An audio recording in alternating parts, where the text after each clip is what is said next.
नमस्कार, मैं शिवानी कुमारी और न्यूज चमकता भारत के इस खास बुलेटिन पर आपका स्वागत है। चलिए डालते हैं खास नजर आज के मुख्य सुर्खियों पर। आदित्यपुर में रेलवे की जमीन पर चारदीवारी निर्माण का लोगों ने किया विरोध, बेरंग लौटी रेलवे प्रशासन। जमशेदपुर में सामाजिक संस्था युवा के द्वारा महिला सुरक्षा पर आधारित सेमिनार का किया गया आयोजन। चक्रवाती तूफान को लेकर 49 ट्रेनों को आज और कल के लिए किया गया रद्द। अब खबरें विस्तार से। आदित्यपुर में रेलवे की जमीन पर चारदीवारी निर्माण का लोगों ने किया जमकर विरोध, बेरंग लौटी रेलवे प्रशासन। बता दें कि आदित्यपुर रेलवे स्टेशन के पास में रेलवे की जमीन में चारदीवारी का निर्माण का विरोध शुरू हो गया है। आक्रोशित लोगों ने वार्ड संख्या 27 के पार्षद पांडी मुखी के नेतृत्व में विरोध जताया है। शनिवार को चार दीवार का निर्माण को लेकर मार्ग संख्या 4 गायत्री स्कूल के पीछे खुदाई करने पहुंची एजेंसी के जेसीबी और मजदूरों को मौके से लोगों ने खदेड़ दिया। वहीं इस दौरान उग्र लोगों ने रेलवे प्रशासन के खिलाफ जमकर नारेबाजी भी की। स्थानीय पार्षद पांडी मुखी ने कहा कि इस चारदीवारी के चलते उनके वार्ड के 1,500 लोगों को दिक्कतें बढ़ जाएंगी। पार्षद ने कहा कि 50 वर्षों से इस बस्ती में लोग रह रहे हैं। अगर रेलवे चारदीवारी बना देते हैं तो इस बस्ती के लोगों को निकलने के लिए कोई रास्ता नहीं बचेगा। वहीं मामले की जानकारी पाकर मौके पर नगर कांग्रेस कमेटी के अध्यक्ष संतोष सिंह व भाजपा नेता अमित सिंह पहुंचे और बस्ती के लोगों के पक्ष में अपना समर्थन दिया। विरोध कर रहे लोगों ने मांग की है कि रेलवे प्रशासन पहले बस्ती के लोगों को वैकल्पिक रास्ता दे, इसके बाद ही यहाँ बाउंड्री वाल करने दिया जाएगा। वहीं विरोध करने वालों में पार्षद पांडी मुखी के अलावा पीके पंडित, अजय कुमार मंडल, रामनाथ राम, गोपाल बावरी, भूजा बावरी, दिलीप बावरी, सरस्वती बावरी, माला बावरी, माधुरी बावरी, अजय बावरी, कमल मुखी, जनता मुखी समेत बस्ती के सैकड़ों लोग शामिल थे। मेरा नाम पांडे मुखी, यहाँ का हम पार्षद हैं। आज रेलवे द्वारा यहाँ पर अतिक्रमण तो पहले हटा दिया गया, लेकिन यहाँ पर जितना भी हम लोग बसे हुए हैं यहाँ पर रास्ता ब्लॉक कर रहा है। ब्लॉक करने का हमारा वार्ड का जितना निवासी है इसका पूरा जोर शोर से विरोध कर रहा है। अगर बाउंड्री हो जाता है तो यहाँ का जितना भी लोग है वो निकल नहीं पाएगा, एकदम लॉक हो जाएगा। इससे मतलब बहुत बुरा स्थिति है। हम रेल प्रशासन से मांग करते हैं कि कम से कम हम लोग को रास्ता हमारा यहाँ का जितना भी लोग है उसको रास्ता दे दिया जाए, कम से कम 20 फुट का रास्ता दिया जाए। कितने लोग रहते हैं यहाँ पे? कम से कम 1,000-1,500 पब्लिक रहते हैं इसमें। रास्ता और कोई वैकल्पिक रास्ता नहीं? कोई व्यवस्था नहीं है, कोई व्यवस्था ही नहीं है। आगे अगर रेल प्रशासन नहीं सुनती है तो क्या रहेगा? जन आंदोलन मिटने में तैयार है। जन आंदोलन हम लोग यहाँ मरने मिटने के लिए तैयार है। काम करने नहीं देंगे। जब घर में हम बंद ही हो जाएंगे तो क्या करेंगे? घर में बंद होने से अच्छा कि हमको रेल प्रशासन मार दे हम लोग को वो चलेगा, लेकिन हम लोग बाउंड्री होने नहीं देंगे। रास्ता दे दे, हम लोग को इसका विरोध ज्यादा होगा तो हम लोग भूख हड़ताल पर बैठेंगे। रास्ता दे दे, इसीलिए पूरा एक बार और हम लोग यहाँ पर विरोध। दिन से है, हम लोगों को रास्ता नहीं दे रहा है। 3 पीढ़ी से आदमी रह रहा है। खत्म हो गया है। कई वर्षों से रह रहे हैं यहाँ पर, कई वर्षों से रह रहे हैं, आज तक बाउंड्री नहीं है। मंत्री जी, पहले भी रेलवे अपना जमीन का सीमाकरण किया था। सीमाकरण करने के बाद में रेलवे का जब हम लोग विरोध किए तो रेलवे हम लोग को जगह दिया, रास्ता दिया, हम लोग आने जाने के लिए हम लोग को रास्ता दिया है। अभी पूरा बाउंड्री कर दे रहा, सील कर दे रहा। पहले का तो बाउंड्री है, आप देख सकते हैं, या रेलवे भी अपना देख सकता है उसमें। वहीं जमशेदपुर में सामाजिक संस्था युवा के द्वारा महिला सुरक्षा पर आधारित सेमिनार का किया गया आयोजन। बता दें कि जमशेदपुर में सामाजिक संस्था युवा के द्वारा महिला सुरक्षा पर आधारित सेमिनार का आयोजन किया गया, जिसमें मुख्य अतिथि के रूप में समाज सेवी बेली बोधनवाल मौजूद रहे। विगत 25 नवंबर से जिले के पोटका क्षेत्र से इस अभियान की शुरुआत हुई थी, जिसका समापन आगामी 10 दिसंबर अंतर्राष्ट्रीय मानव अधिकार दिवस पर होगा। लगातार विभिन्न इलाकों में इसके तहत महिला सुरक्षा, महिला अधिकार पर सेमिनार का आयोजन किया जा रहा है। वहीं महिलाओं को सशक्त करने की दिशा में इनका प्रयास है। दिवसीय कार्यक्रम चल रहा है जो महिला हिंसा के विरुद्ध है। ये 25 नवंबर से लेकर 10 दिसंबर ह्यूमन राइट्स के दिन खत्म होगी। ये कार्यक्रम हर वर्ष पूरा ग्लोबल वे तरीका से चलता है। हम लोग 4 साल से युवा संस्था ये चला रही है। युवा जो संस्था है unity for voluntary actions, Jharkhand में एक रिनाउंड संस्था है जो जमशेदपुर बेस्ड है। और हम लोग महिला अधिकार के लिए उनका छोटे छोटे अधिकार समुदाय से लेकर सत्ता तक का हम लोग उसके लिए बात करते हैं। इस बार जो है वो महिलाओं का पॉलिटिकल पार्टिसिपेशन, उनका नेतृत्व और विकलांग महिलाओं का जो नेतृत्व और अधिकार पे हमारा इस इस बार थीम है।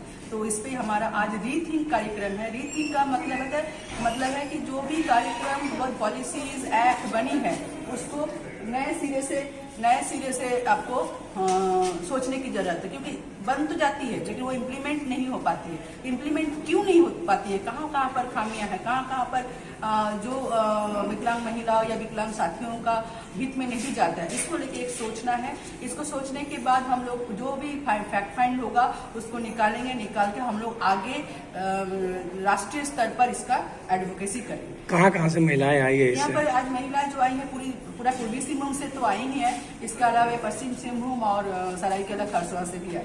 किस तरह की महिलाएं इसमें जैसे देखिए 21 तरह का विकलांगता है, तो उसमें खास करके जो लोकोमोटिव भी है, ब्लाइंड भी है, थैलेसीमियास के भी है, पार्किंसंस के भी है, तो इस तरह के बहुत सारे महिला साथी और पुरुष साथी भी आए हैं। कब से कब तक चलेगा मैम? ये कार्यक्रम अभी 10:30 बजे से है शुरू हुई है। नहीं, कितने तारीख से कितने तारीख तक चला? 25 नवंबर से 10 दिसंबर। कहाँ पर शुरू हुई थी ये कार्यक्रम? हमारा पोटका हम लोग तेतला पंचायत से शुरू किए हैं और समाप्ति हम लोग एक मेमोरेंडम डीसी ऑफिस को देके करेंगे। तो अपना गुड नेम मैम?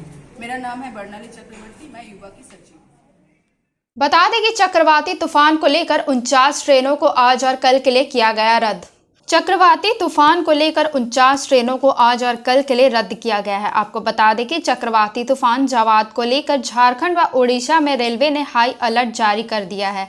ऐसे में तूफान को लेकर दक्षिण पूर्व रेलवे ने चक्रधरपुर रेल मंडल के झारखंड ओडिशा इलाकों के सीमावर्ती स्टेशनों में अधिक नुकसान होने का अनुमान जताया है, जिसे लेकर हाई अलर्ट जारी किया गया है। तूफान की बढ़ती सक्रियता को देखते हुए 3 और 4 दिसंबर को दक्षिण पूर्व रेलवे ने कुल 49 ट्रेनों को रद्द किया है। इसमें अप लाइन की 27 ट्रेनें व डाउन लाइन की 22 एक्सप्रेस ट्रेनें शामिल हैं। इधर टाटानगर रेलवे स्टेशन से खुलने वाली यशवंतपुर ट्रेन, टाटानगर से होकर गुजरने वाली भुवनेश्वर राजधानी एक्सप्रेस, पुरी से होते हुए टाटानगर से गुजरने वाली पुरुषोत्तम एक्सप्रेस, उत्कल एक्सप्रेस समेत कई ट्रेनों को रद्द कर दिया गया है। वहीं इस दौरान झारखंड व उड़ीसा में रेलवे ने हाई अलर्ट जारी करते हुए ट्रक की निगरानी के भी आदेश दिए हैं।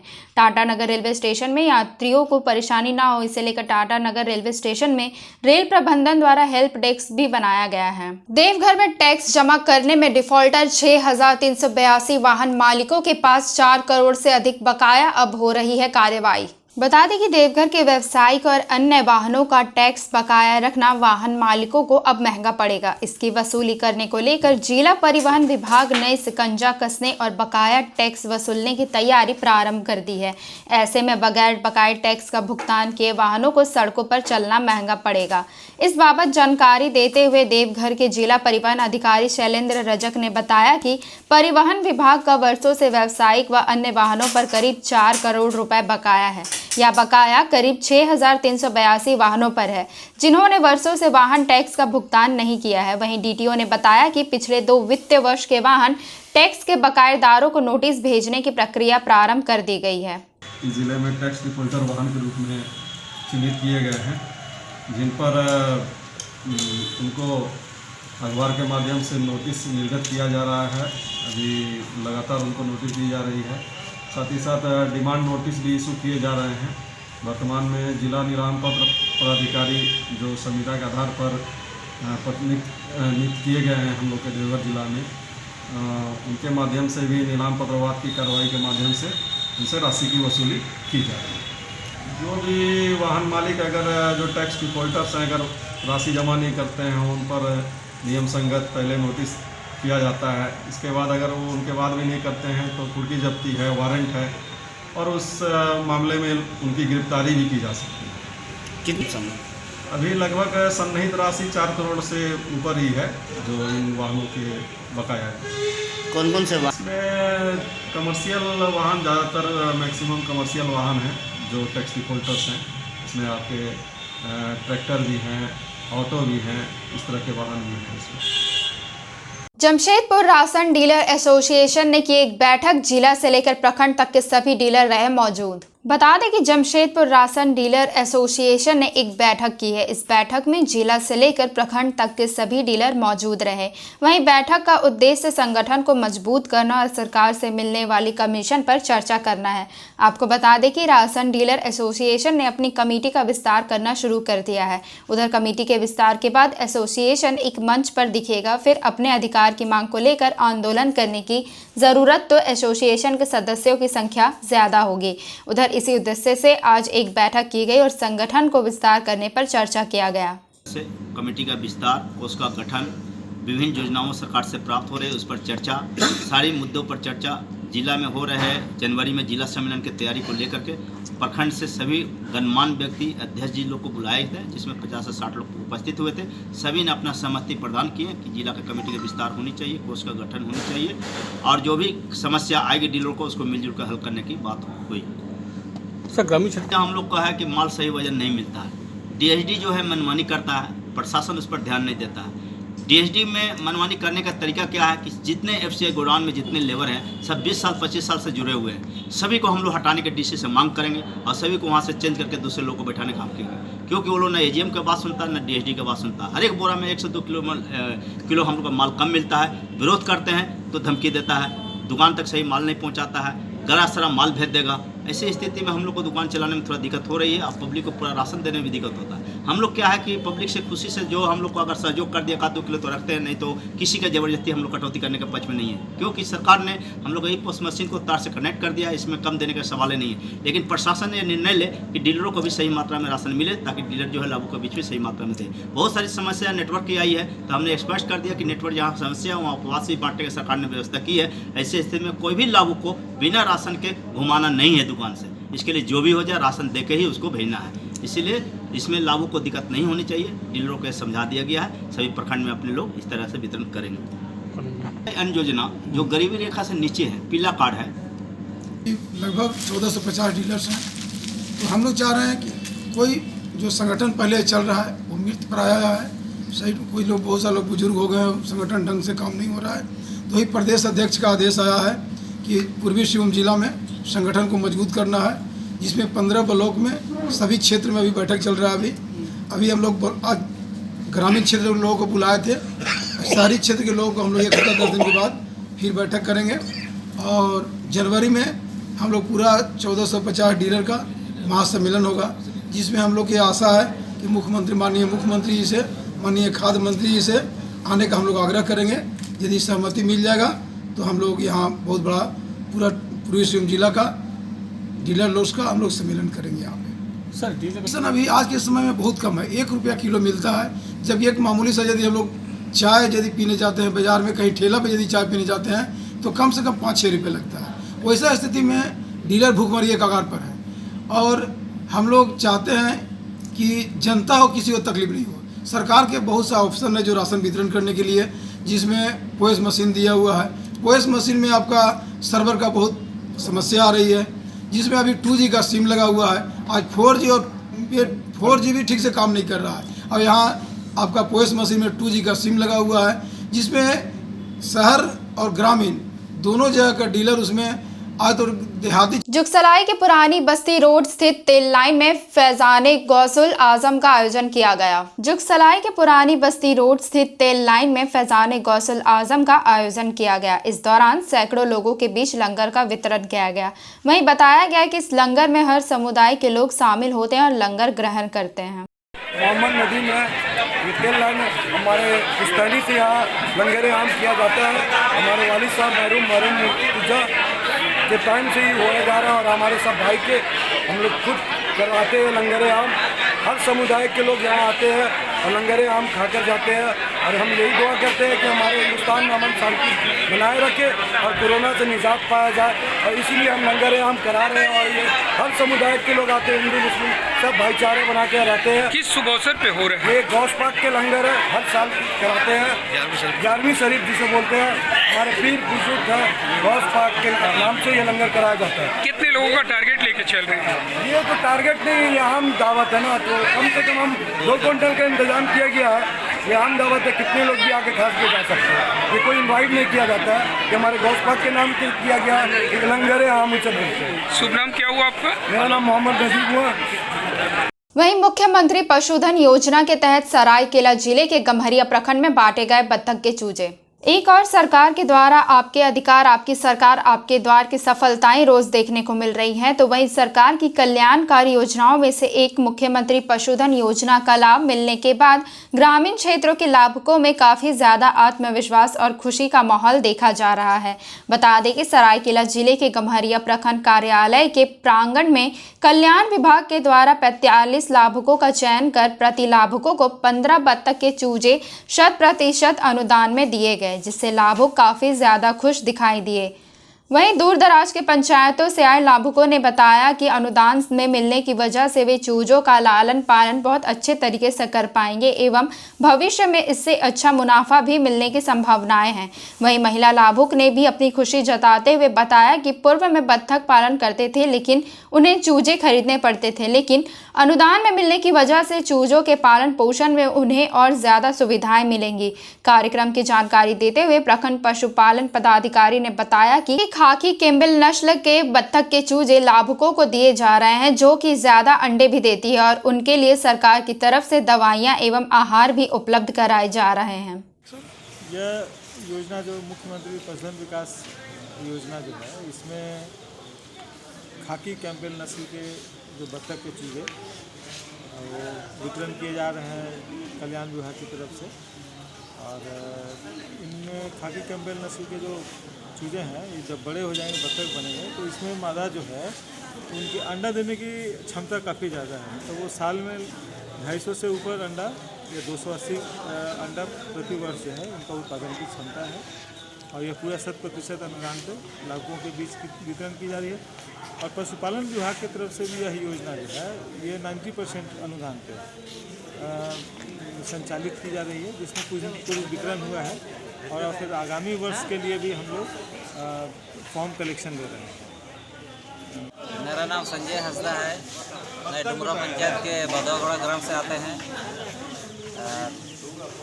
मेरे को 15 बत्तख का चूजा मिला है जो 100% अनुदान है। इसको पालन करके हम पालन कल्याण विभाग से मिला है। जी, मेरा नाम दिनेश सरदार है, कल्याण करता हूँ सरायकेला बड़ा खकड़ा से।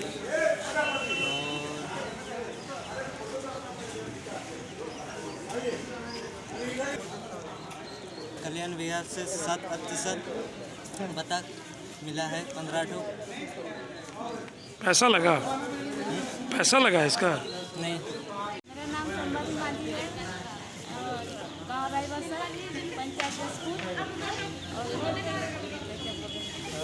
बत्तख मिला है आज यहाँ बत्तख वितरण गम्हरिया ब्लॉक में हुआ है। तो बत्तख मतलब चूजा मिल करके बहुत खुशी लग रहा है। पहले भी हम लोग पालन किए हैं तो बहुत लाभ मिलता है। पहले भी आपको अनुदान पे मिला था क्या? नहीं, पहले तो हम लोग खरीद कर लिए थे। अभी तो फ्री में मिला है। अच्छा लग रहा है? हाँ, अच्छा लग रहा है। इन लोग को हम लोग मतलब बड़ा करेंगे फिर बेचेंगे। अंडा इसका अंडा भी देता है। पहले जो हम लोग लिए थे ना तो अंडा भी देता, अंडा भी बिक्री करते थे। और अंडा अच्छा किस रेट में बिकता है? 7 रुपये। रोईडी में आपके अधिकार आपकी सरकार आपके द्वार कार्यक्रम में विधायक ने कहा कि सभी को मिलकर सरकार के विकास कार्यों को आगे बढ़ाना है। बता दें कि खूंटपानी प्रखंड के रोईडी पंचायत में शनिवार को आपके अधिकार आपकी सरकार आपके द्वार कार्यक्रम आयोजित की गई। कार्यक्रम का उद्घाटन विधायक दशरथ गागराई, जीप सदस्य सुशीला पूर्ति, प्रखंड प्रमुख रजनी बांड्रा, बीडीओ आनंद कुमार, सीओ रवि कुमार आनंद ने दीप प्रज्वलित कर किया। वहीं मौके पर विधायक दशरथ गागराई ने कहा कि जनता के अधिकारों को जनता के द्वार तक पहुंचाने के लिए ही राज्य सरकार की ओर से इस कार्यक्रम की शुरुआत की गई है, जिसके तहत सरकार की ओर से चलाए जाने वाली सभी लाभकारी योजनाओं की जानकारी जन जन तक पहुंचाई जाएगी। साथ ही सभी पंचायतों में कार्यक्रम आयोजित कर सरकार की कल्याणकारी योजनाओं से लोगों को जोड़ा जाएगा।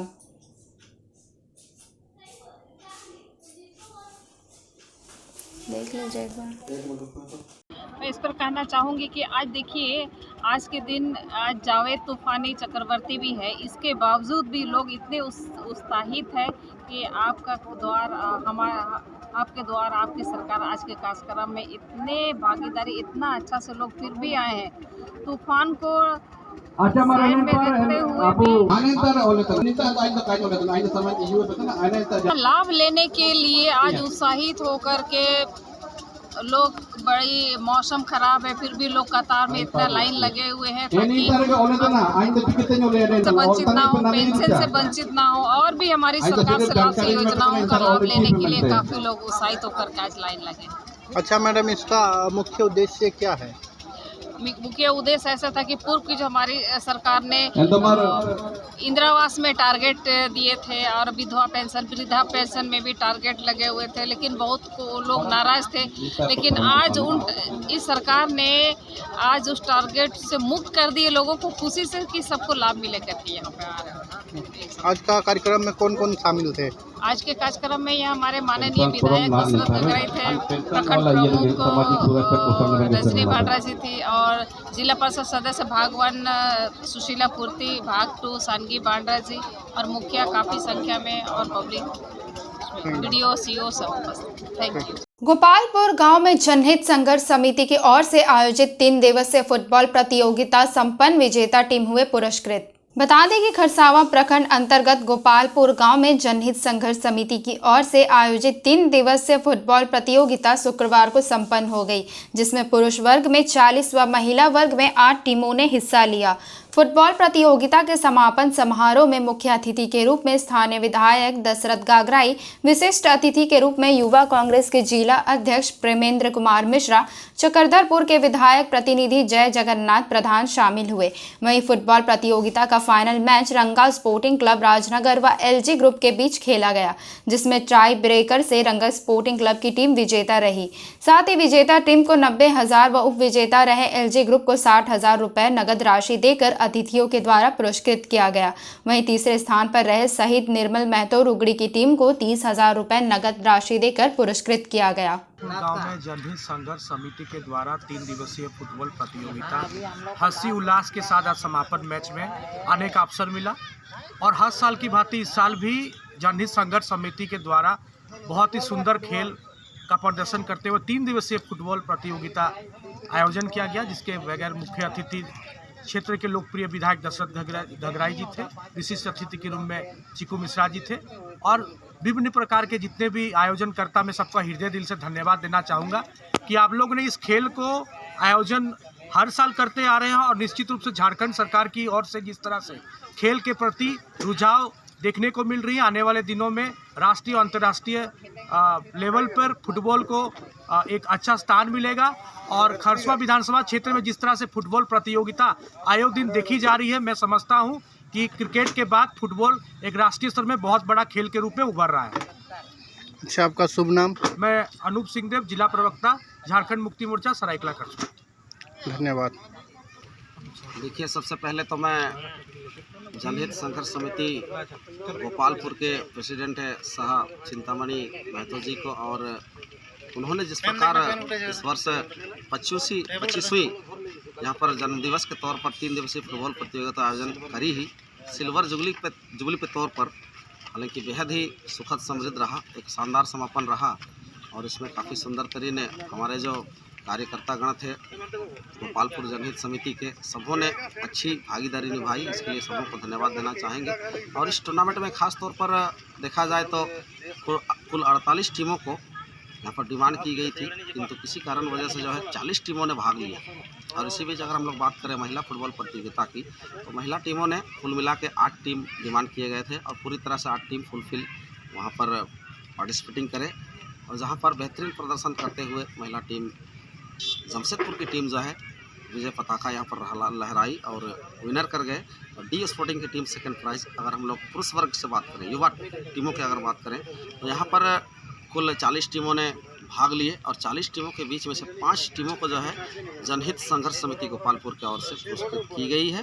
और कहीं ना कहीं 5वें स्थान पर जिस प्रकार महाकाल की टीम रही, फिर आप विनर टीम कर गए तिरंगा स्पोर्टिंग राजनगर, उप विजेता के तौर पर रहे आपका LG ग्रुप की टीम और ख़ासतौर पर 90,000 दी गई इनको। और कुल मिलाकर अगर हम लोग बात करें तो काफ़ी बेहतरीन ये 3 दिवसीय टूर्नामेंट का सफल रहा और इसके लिए मैं हार्दिक दिल से कमेटी परिवार के तमाम ऑर्गेनाइजर कर्ताओं को धन्यवाद देना चाहूँगा। अच्छा, आपका शुभ नाम? सर, मेरा नाम राजन कर्मा है। पिछले 3 दिनों से इस टूर्नामेंट को एक कमेंटेटर होने के नाते हमने कमेंट किए, मंच का संचालन किए और इसके बगराइच साई में 100% अनुदान पर किसानों के बीच किया गया बतख चूजा एवं टीसी बीज का वितरण। बता दें कि राजनगर के बगराइच साई में सहयोगी महिला द्वारा निर्मित फार्मर प्रोड्यूसर ऑर्गेनाइजेशन के द्वारा कार्यक्रम का आयोजन किया गया, जहां लगभग 50 किसानों को उत्तम किस्म के फसल उपज के लिए टीसी खेती का प्रशिक्षण दिया गया और टीसी बीज का वितरण भी किया गया।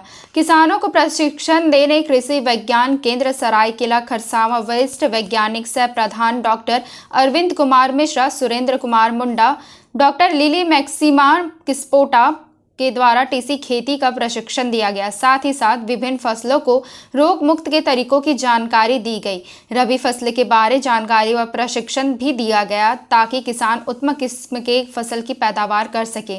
वहीं कल्याण विभाग द्वारा कई अनुसूचित जनजाति किसानों के बीच 100% अनुदान पर बतख चूजा दिया गया। प्रति लाभुकों के बीच 15 चूजे दिए गए, जिसे जिला परिषद सदस्य सुश्री चामी मुर्मू के हाथों वितरण किया गया। वहीं कार्यक्रम में सहयोगी महिला के सचिव Jawaharlal Mahato, farmer producer organisation के अध्यक्ष जयपाल मुर्मू, सचिव भुवनेश्वर महतो एवं अन्य गण उपस्थित थे। वहीं राजनगर के प्रभारी कल्याण पदाधिकारी जगबंधु महतो उपस्थित थे। देखिए, ये कृषि विज्ञान केंद्र भारतीय कृषि अनुसंधान परिषद नई दिल्ली की संस्था है जो कि सरायकेला जिले में कार्यरत है और हमारा front line on oil seed and pulses programme के तहत आज यहाँ पर टीसी का बीज का वितरण किया गया है, जो कि जैसा कि आप जान रहे हैं कि हमारे देश में खाद्य तेल की काफ़ी कमी है, जिससे कि हमारा रेवेन्यू का काफ़ी लॉस होता है और हमारे जो ये आदिवासी किसान भाई हैं इनको खाद्य तेल के महंगाई का मार का झेलना पड़ता है। इसी को ध्यान में रखते हुए टीसी की खेती को बढ़ाने के लिए उत्तम क्वालिटी का आज इनको बीज उपलब्ध कराए हैं। साथ ही इनको खेती करने के तरीका का भी इनको प्रशिक्षण दिया गया है। खास करके जो तेल वाली फसल है उसमें सल्फर का प्रयोग किस तरह करें, लाइन में किस तरह से सोइंग करें और किस तरह से और तरीका अपनाएं जिससे कि अधिक से अधिक उत्पादन हो सके और ये खाद्य तेल के आपूर्ति के रूप में अपने घर में स्वावलंबी ये बन सकते हैं और इनसे इनका वार्षिक बचत होगा। ये पूरी तरह से ये निःशुल्क है, भारत सरकार का ये योजना है ना, इसलिए बीज पूरी तरह से निःशुल्क है और भविष्य में इनको यदि प्लांट प्रोटेक्शन का कुछ रोग लगता है पौधों में तो उसके लिए भी कृषि विज्ञान केंद्र इनको उचित समय पर उचित जो रसायन है वो उपलब्ध कराएगी और साथ ही साथ हम इनके फील्ड का विजिट करके इनको फिर से हम मार्गदर्शन करेंगे ताकि इनका फसल अच्छा से अच्छा हो। इसी कामना के साथ ये बीज वितरण और आज का प्रोग्राम किया गया है। क्या नाम है सर आपका? हमारा डॉक्टर अरविंद मिश्रा, वरिष्ठ वैज्ञानिक, कृषि विज्ञान केंद्र सरायकेला खरसावां। कल्याण विभाग के तरफ से 100% अनुदान पर अनुसूचित जनजाति के महिला लाभुकों के बीच में बतख चूजा का वितरण किया गया और इसमें हमारे माननीय जिला परिषद सदस्य के हाथों से वितरण किया गया। लाभुकों को 15 चूजा दिया गया। तो क्या कोई शुल्क नहीं, निःशुल्क है, 100% अनुदान पर। ये क्या नाम है आपका? प्रभारी कल्याण पदाधिकारी राजनगर जगबंधु महतो। परसोडी संस्कृति सोशल वेलफेयर फाउंडेशन के स्तर से शुक्रवार को रोजगार कैंप का किया गया आयोजन। बता दें कि परसोडी संस्कृति सोशल वेलफेयर फाउंडेशन के स्तर से शुक्रवार को रोजगार कैंप का आयोजन किया गया। संस्कृति फाउंडेशन अध्यक्ष मुनमुन चक्रवर्ती ने बताया कि लगभग 50 रिक्तियां हैं। इंटर ग्रेजुएट उत्तीर्ण छात्र छात्राओं को रोजगार देने के लिए इस कैंप का आयोजन किया गया है। वहीं इस कैंप में 80 लोगों ने भाग लिया, उसमें से 35 लोगों का चयनित किया गया। आपको बता दें कि जमशेदपुर 5S डिजिटल की कंपनी के द्वारा लोगों की बहाली की गई। ইন্টারভিউ হলো বহুত ভালো জিজ্ঞাসা করলো, আমাদের এটা থেকে ফুললি এক্সপিরিয়েন্স হলাম আমরা। আর আমাদের এই এক্সপিরিয়েন্স আমাদের আগেও আমাদের আরও কাজে আসবে। আর আমরা অনেক হ্যাপি আছি যে এর মাধ্যমে অপরচুনিটি আরও ভালো পাবো, আরও ভালো আমরা কাজ করবো। এরকম কিছু ইভেন্ট করেছিলে? না, পশুটিতে এর আগে কোনোদিন এমনি ধরনের কোনোদিন হয়নি, এটা ফার্স্ট টাইম হয়েছে। এটা বহুত ভালো হচ্ছে আর আমাদের ইউবাইদের জন্য এটা বহুত ভালো অপরচুনিটি। এতে পেলাম শিখতে আর আমাদের এক্সপিরিয়েন্স অনেক ভালো হলো। এরকম আমরা কোনোদিন দেখিনি, পশুটিতে এটা ফার্স্ট টাইমই হলো আর সত্যি আমাদের খুব ভালো লাগলো। আর এটা লোকালি আমাদের করালো, অনেক ভালো লাগলো। এটা আমাদের ওখানে গিয়ে করতে অনেক অসুবিধা হতো, কিন্তু লোকালি হয়ে গেলো, এটা আমাদের জন্য খুবই ভালো। আর অনেকজন সিলেক্ট হবে, আবার অনেকজন হবেও না। তো পেশেন্ট এই কাজটাকে অনেক ভালো করেছে হচ্ছে।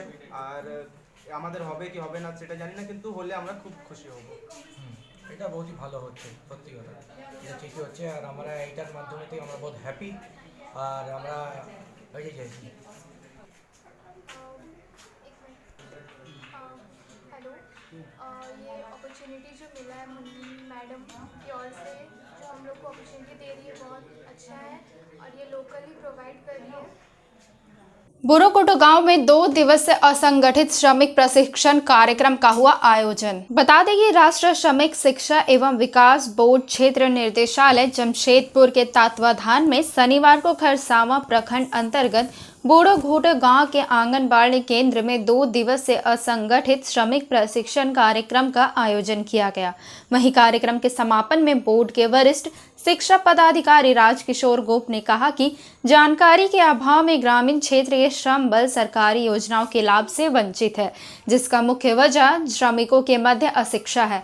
साथ ही उन्होंने कहा कि बोर्ड पूरे देश में संगठित, असंगठित तथा ग्रामीण क्षेत्र में कार्यरत लगभग 50 करोड़ श्रम बल को जागरूक कर उन्हें राष्ट्रीय विकास धारा से जोड़ने हेतु 1958 से सतत प्रयत्नशील है। उन्होंने श्रमिकों को जागरूक होकर आगे बढ़ने का आह्वान भी किया।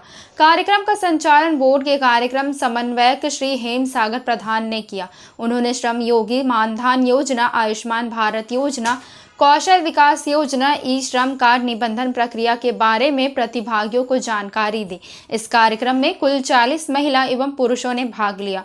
वहीं कार्यक्रम को सफल बनाने में Jharkhand skill development mission society के कोऑर्डिनेटर जितेंद्र प्रधान, बूढ़ोघोटो के ग्राम प्रधान हिमांशु, शिक्षक ललिन लोहार, सामाजिक कार्यकर्ता आशीष प्रमाणिक, राकेश प्रमाणिक, छोटेराम लेयांगी आदि का सराहनीय योगदान रहा। वहीं संवैधानिक कानूनी सहायता 1 दिवसीय कार्यशाला शिविर हुआ आयोजित। चांडिल प्रखंड क्षेत्र के चांडिल डाक बंगला में शनिवार को ग्राम सभा मंच द्वारा संवैधानिक कानूनी सहायता को लेकर अनुमंडल स्तरीय पर 1 दिवसीय कार्यशाला शिविर का आयोजन हुआ।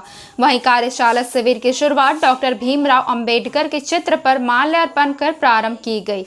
बता दें कि कार्यशाला शिविर में विभिन्न जन संगठनों के प्रतिनिधि, बुद्धिजीवी, सामाजिक कार्यकर्ता, पारंपरिक ग्राम प्रधान आदि कार्यशाला शिविर में उपस्थित हुए।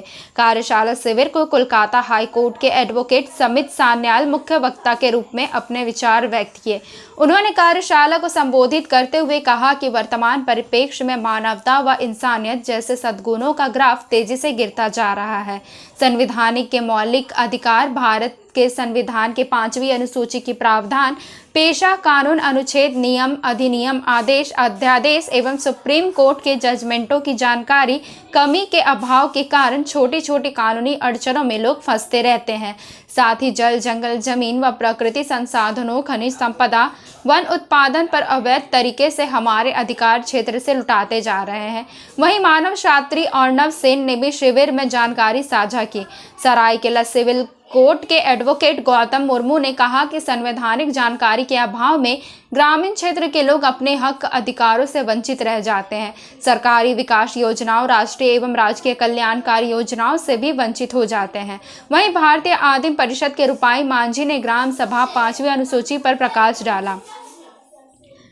बता दें कि चांडिल अनुमंडल के एडवोकेट आशुतोष बेसरा ने भी अपनी संवैधानिक कानूनी जानकारी कार्यशाला में साझा की। कार्यशाला शिविर में झारखंडी बुद्धिजीवी सामाजिक मंच, कोल्हान प्रमंडल गांव, गणराज्य लोक परिषद झारखंड का शिविर में सराहनीय योगदान रहा।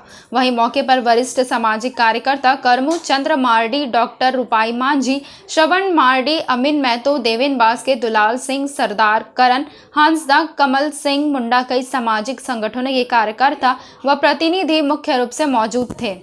डाक बंगला में ग्राम सभा मंच चांडिल अनुमंडल स्तरीय कार्यशाला किया गया। इस कार्यशाला का उद्देश्य है कि जो ग्राम सभा के तहत सामुदायिक मामलों को लेकर एक कानूनी सलाहकार के रूप में एक जो हाईकोर्ट और सुप्रीम कोर्ट के लिए जो भी मुद्दाएं रहता है उस मुद्दाओं के लिए जो उचित सलाहकार का जो कमी रहता है उस कमी को पूरा करने के उद्देश्य से ही हम लोग आज का कार्यशाला को संपन्न किए। आपका परिचय? हम डॉक्टर रूपाई मांझी। चलते चलते डालते हैं खास नजर अब तक की सुर्खियों पर। आदित्यपुर में रेलवे की जमीन पर चारदीवारी निर्माण का लोगों ने किया विरोध, बेरंग लौटी रेलवे प्रशासन। जमशेदपुर में सामाजिक संस्था युवा के द्वारा महिला सुरक्षा पर आधारित सेमिनार का किया गया आयोजन। चक्रवाती तूफान को लेकर 49 ट्रेनों को आज और कल के लिए किया गया रद्द। छोटी बड़ी तमाम खबरों को जानने के लिए देखते रहिए न्यूज चमकता भारत। नमस्कार।